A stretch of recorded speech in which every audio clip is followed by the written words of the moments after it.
하나님의 말씀은 신약 마가복음 8장 27절에서 34절까지입니다.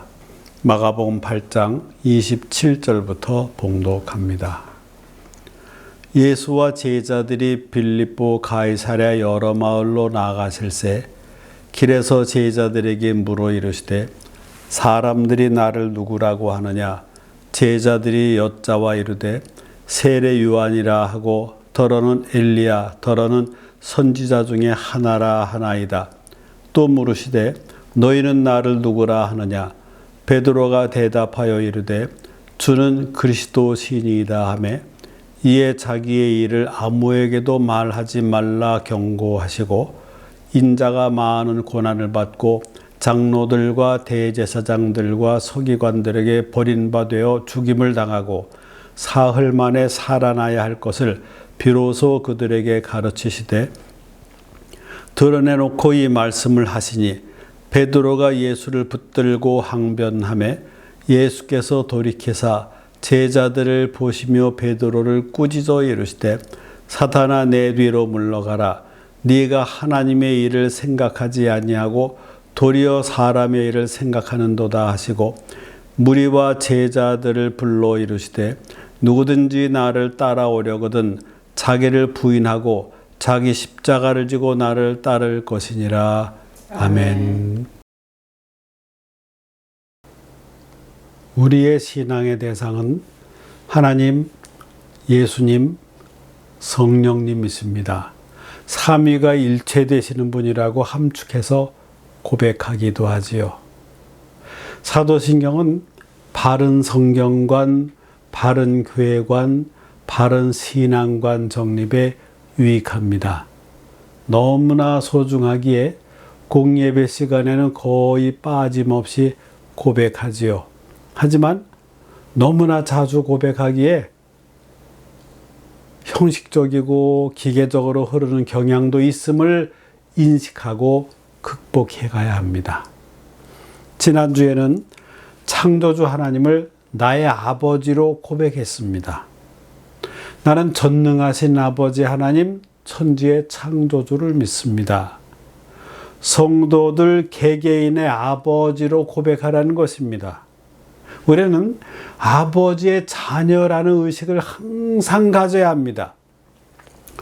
예배 시간에 신앙 고백만 하는 시간만이 아니라 삶의 순간순간 계속 고백하기를 주님은 원하십니다. 오늘은 예수 그리스도에 대한 고백입니다. 나는 그의 유일하신 아들 우리 주 예수 그리스도를 믿습니다. 핵심 단어는 예수 그리스도입니다. 예수 그리스도를 믿습니다. 그 구체적인 내용에 대해서는 그 다음 고백의 내용들의 설명이 나오지요. 여러 중요한 내용들을 다 고백한 후에 맨 마지막에도 믿습니다. 아멘. 이렇게 마무리합니다. 이러한 사도신경의 내용은 성경 66권을 함축적으로 요약 정리한 내용입니다. 전체 내용의 축소판이라 할 수 있는 엑기스 부분입니다. 그러므로 놓치지 않고 마음을 담아서 고백해야 합니다. 예수 그리스도. 이 호칭은 성도들이 평생 신앙생활하는 중에 제일 많이 사용하는 단어 중에서도 큰 비중을 차지합니다. 핵심 단어이지요. 너무도 많은 내용을 내포하고 있습니다. 예수 그리스도에 대한 고백 여부가 그 사람의 운명을 좌우합니다.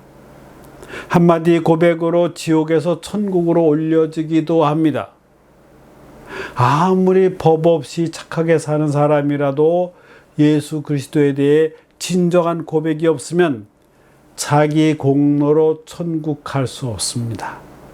왜냐하면 인간은 죄인으로 태어나서 스스로 죄의 문제를 해결할 수 없기 때문에 죄인이 가는 길로 간다고 성경은 말씀합니다.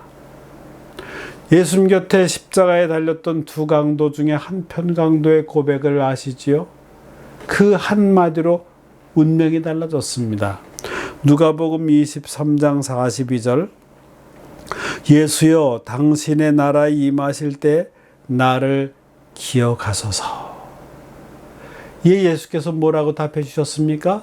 이어서 43절에 예수께서 이르시되 내가 진실로 네게 이르노니 오늘 네가 나와 함께 낙원에 있으리라 하시니라. 천국과 지옥을 향방을 결정짓는 것은 인간의 죄 문제입니다. 죄를 해결하면 천국이요, 해결하지 못하면 지옥입니다. 이런 내용이 지금은 별로 가슴에 부딪히지 않고 실감이 나지 않겠지요. 하지만 임종 직전에 죽음의 사자와 씨름하고 악한 세력의 영향으로 힘들어하는 사람에게는 심각한 문제입니다. 영적인 깊이가 없어도 곁에서 선명하게 눈으로 확인할 수 있습니다. 이런 이야기를 할 때면 과거의 임종 직전의 사람들 얼굴이 떠오릅니다. 어떤 이는 그렇게도 잘 믿은 것 같은데 마지막 순간이 되니 얼굴이 캄캄해집니다. 두려워 떱니다. 교회에 다닌 거지, 직분만 받은 거지, 활동만 열심히 한 거지 예수님을 구주로 확실히 믿은 것은 아니거든요. 속일 수 없어요. 어떤 사람은 임종 전에 불안하다가도 예배드리며 말씀을 통해 재확인시켜주면 얼굴이 환해집니다. 그러면 저도 기뻐하며 손을 흔들고 말해줍니다. 천국에서 만납시다. 그리고 눈을 감습니다. 그러면 남은 가족이 위로를 받습니다. 소망을 가집니다. 그 무엇으로도 해결해 줄 수 없는 인생의 문제를 예수 그리스도에 대한 고백으로 천국의 확신이 주어지고 임종을 안심하고 편안하게 맞이할 수 있다는 것이 얼마나 귀한 축복입니까? 근래 선한 기부를 많이 하는 사람들이 있습니다. 이기주의 사회 살아가는 메마른 사람들의 마음을 훈훈하게 해줍니다. 참 좋은 사람들이지요. 하지만 아무리 천사같이 살아도 마지막까지 예수님을 고백하지 않거나 못하면 천국은 놓칩니다. 그러므로 축복된 삶이 이 땅에서부터 중요합니다. 마지막 순간에 어쩌다가 고백의 순간이 주어지는 것을 기대하지 말아야 합니다. 정말 중요하다면 미리미리 천국 백성 되는 기회를 놓치지 말고 바른 믿음의 고백을 해서 천국 백성으로 이 땅에서부터 살아가는 사람이 지혜로운 사람입니다. 예수 그리스도에 대한 고백 단어들을 살펴봅시다. 유일하신 아들, 우리 주 예수 그리스도. 각 단어 하나하나가 중요합니다. 하나씩 살펴볼까요? 유일하신 아들. 예수님에 대한 표현은 다양합니다. 사람들의 이해도가 다르기 때문에 대상에 따라 달리 표현해야 합니다. 이스라엘 사람들은 유일신을 믿습니다. 하나님 이외의 신을 허용하지 않습니다. 10계명에서도 첫째 계명을 강조하고 있습니다. 하나님 이외에 다른 신을 두지 말라고 하셨습니다. 그런데 신약 성경 요한복음에는 하나님의 육신 되신 분이 예수님이라고 알려주시는데, 그리고 제자들도 나중에 부활하신 예수님을 만난 후에는 뚜렷하게 예수님의 존재를 알게 되지 않습니까? 그래서 예수님은 인간이 아니라 하나님이시라고 고백합니다. 하지만 직접적 표현은 오해와 갈등을 불러옵니다. 그래서 하나님의 아들로 간접적으로 표현합니다. 이방에서는 또 이해하는 것이 다릅니다. 천자는 왕이라는 의미입니다. 로마 통치하에서 초대교회에서 많은 순교자를 낸 것도 그러한 연유 때문입니다. 하나님의 아들, 즉 로마 황제가 있는데 왜 또 다른 하나님의 아들이 있느냐? 그래서 핏부림이 있게 되었던 것이지요. 유일하신 아들이라는 의미는 하나님과 독특한 관계에 있는 아들이란 뜻입니다. 아들은 아버지의 권세를 이어받는 존재이기 때문에 권위를 부여한 이름입니다. 성경은 예수님을 하나님과 비슷한 분이 아니라 예수님을 하나님으로 고백합니다. 이 머리로서는 이해가 가지 않아도 초이성적인 진림을 믿고 고백해야 합니다. 또한 유일하신 아들이란 귀한 존재를 의미합니다. 하나님 사랑의 극치의 표현입니다. 그러므로 예수님을 하나님의 유일하신 아들로 고백하는 것은 예수님이 하나님의 아들 되심과 동시에 예수님이 하나님이심을 믿는 고백입니다. 우리는 보통 능력을 먼저 생각합니다. 예수님의 능력이 대단하셨지요. 인간이 할 수 없는 기적들도 많이 하셨습니다. 죽을 병도 고치시고 귀신도 쫓아내시고 자연도 정복하시고 죽은 사람도 살리시고 각종 기적을 행하셨습니다. 그런데 인간 능력자 정도가 아닙니다. 핵심을 놓치지 말아야 합니다. 예수님이 하나님이십니다. 그 증거를 살펴볼까요? 먼저 예수님이 하나님이심은 죄사함의 권세를 행하시는 분입니다. 내 죄를 사했느니라 이런 선언은 인간으로서 할 수 없는 것이지요. 능력은 그 다음입니다. 죄사함의 선언을 병자가 믿으니까 즉시 병이 낫지 않습니까? 인간은 대개 죄 때문에 병이 오기도 하지만 죄로부터 용서받았다는 믿음이 주어지면 병이 낫는 것은 우연이 아닙니다. 예수님의 죄사함의 권세가 있다는 것이고 예수님은 하나님이시라는 의미입니다. 그리고 예수님 자신이 하나님과 하나라고 여러 곳에 말씀하십니다. 제자 빌립이 하나님 아버지를 보여달라고 할 때 이렇게 말씀하셨습니다. 요한복음 14장 9절 예수께서 이르시되 빌립아 내가 이렇게 오래 너희와 함께 있으되 네가 나를 알지 못하느냐 나를 본 자는 아버지를 보았거늘 어찌하여 아버지를 보이라 하느냐. 예수님은 답답하셨지만 인간의 머리로는 당시에 이해할 수 없었기 때문에 둘러서 표현하실 수밖에 없었습니다. 또한 시간과 공간을 초월하시는 분이 있습니다. 마태복음 28장 20절에 볼지어다 내가 세상 끝날까지 너희와 항상 함께 있으리라. 제자들에게 이 말씀을 하심으로 마태복음은 마무리됩니다. 십자가에 달려 돌아가시고 부활하시고 승천하시면서 육신으로는 제자들과 이별하기 때문에 허전한 제자들을 위로하고 소망을 주시면서 그리고 후대에 많은 성도들에게 약속하신 말씀입니다. 사랑하는 연인 간에는 영원히 사랑한다 말하면 맞느니 틀리니 따지지 않습니다. 웃으면서 고개 끄덕이고 받아들이지요. 눈에 뭐가 끼었을 때는 좋게 받아들이는데 한참 살다가 갈 때쯤 됐을 때 이런 말 해보세요. 영원히 사랑 웃긴다고 하지 않겠습니까? 인간은 시간과 공간의 제약을 많이 받습니다. 하지만 예수님은 하나님이시라서 이런 약속을 하시고 우리더러 믿으라고 하십니다. 올라가시면서 다른 보혜사 성령님으로 우리와 함께 하시는 분이 있습니다. 하나님의 교회는 사도신경의 고백, 특히 예수님이 하나님이시라는 이 말도 안 되고 논리도 맞지 않는 교리 위에 계속 서 있었고 그것을 통해 수많은 사람들이 구원받아 왔습니다. 하나님의 지혜가 인간의 지혜를 이기고 승리한 것입니다. 그 다음 우리라고 하는 말입니다. 이 단어는 공동체 의식을 강조한 단어입니다.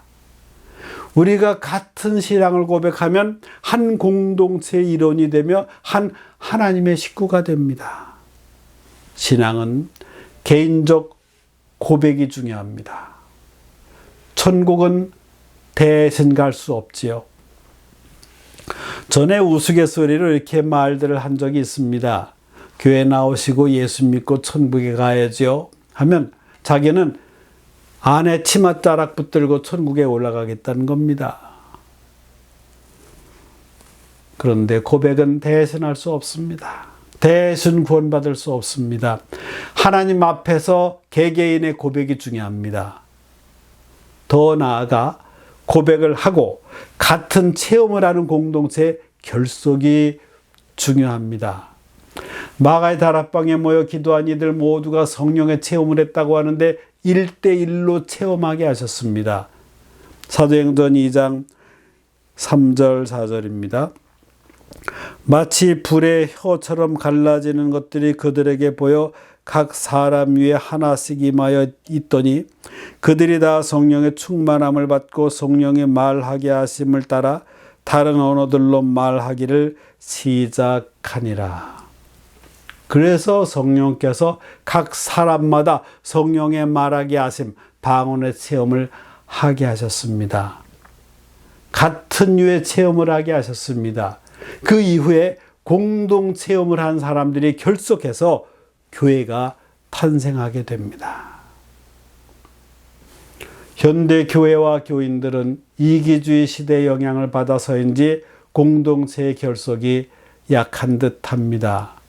개인별로 기도하고 각자 은혜 받을 때가 많지요. 어떤 경우는 서로 받은 은혜를 비교하고 자랑하고 열등감 느끼게 되고 마음이 하나 되기가 쉽지 않습니다.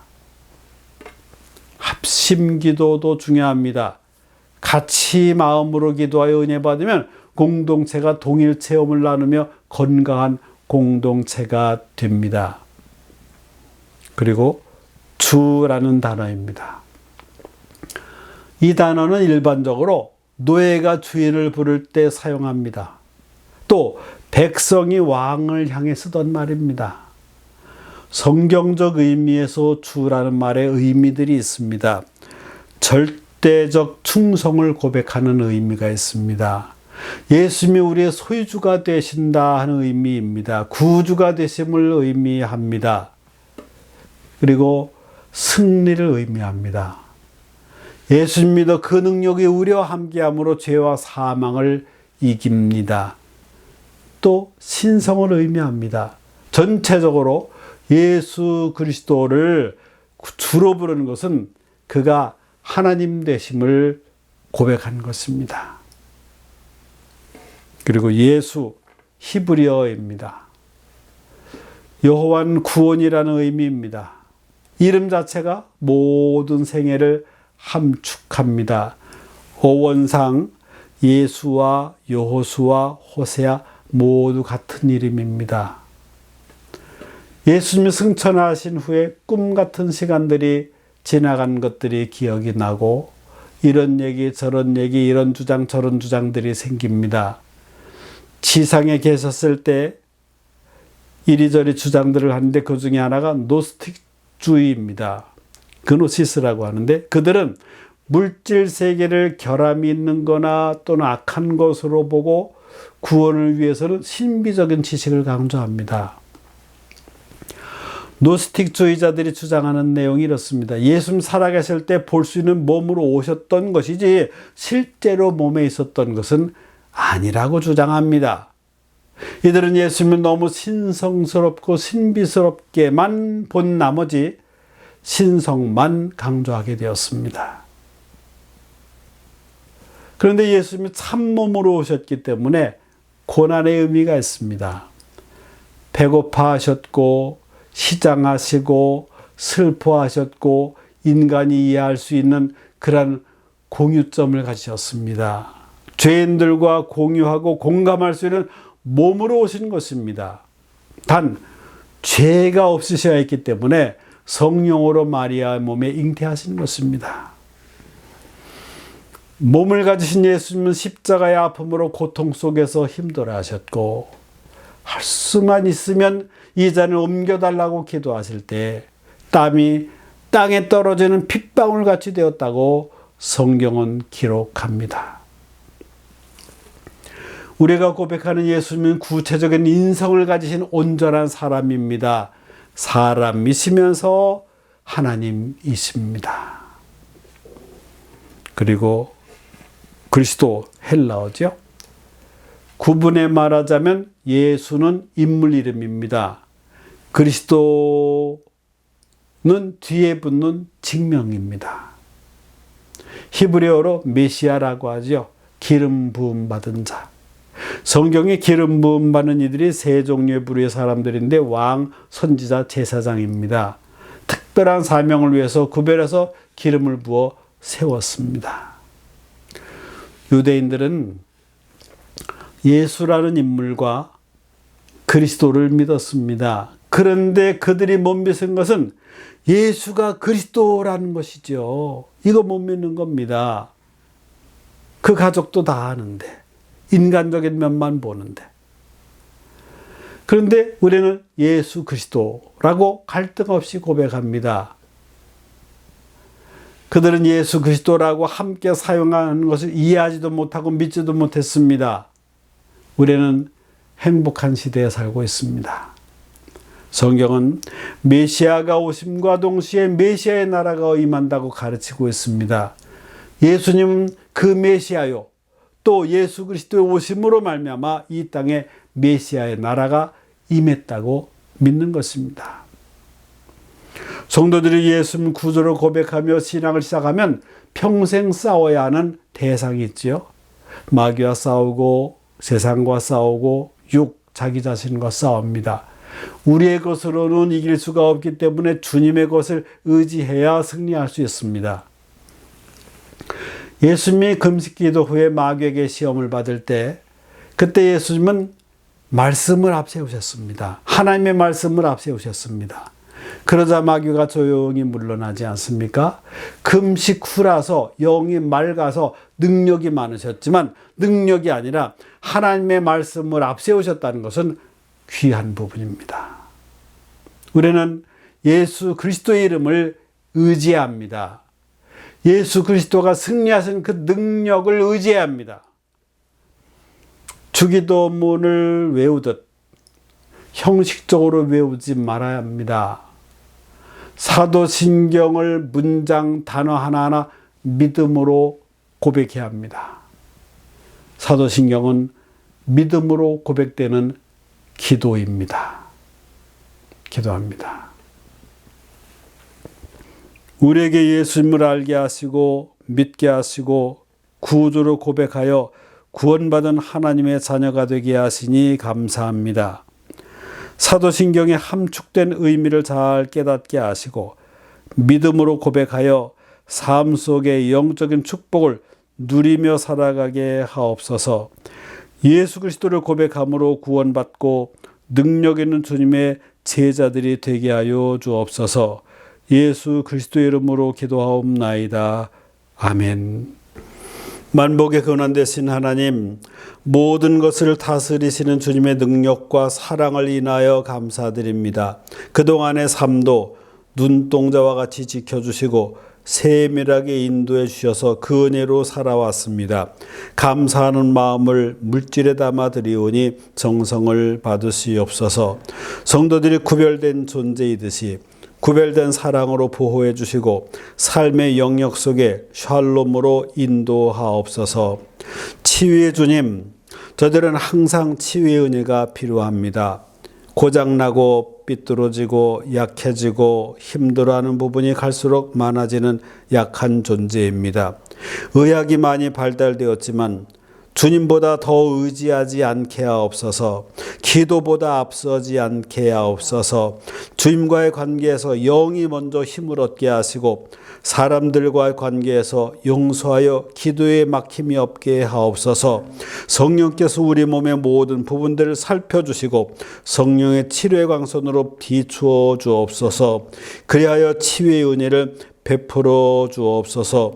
예수님의 이름으로 축복하며 기도하며 이제는 우리 주 예수 그리스도의 은혜와 하나님 아버지의 극진하신 사랑과 성령님의 감동, 감화, 충만 교통하심이 항상 예수 그리스도의 은혜를 힘입어 그 능력으로 살아가기 원하는 믿음의 성도들 위해 이제부터 영원토록 함께 하시기를 간절히 축원하옵나이다. 아멘.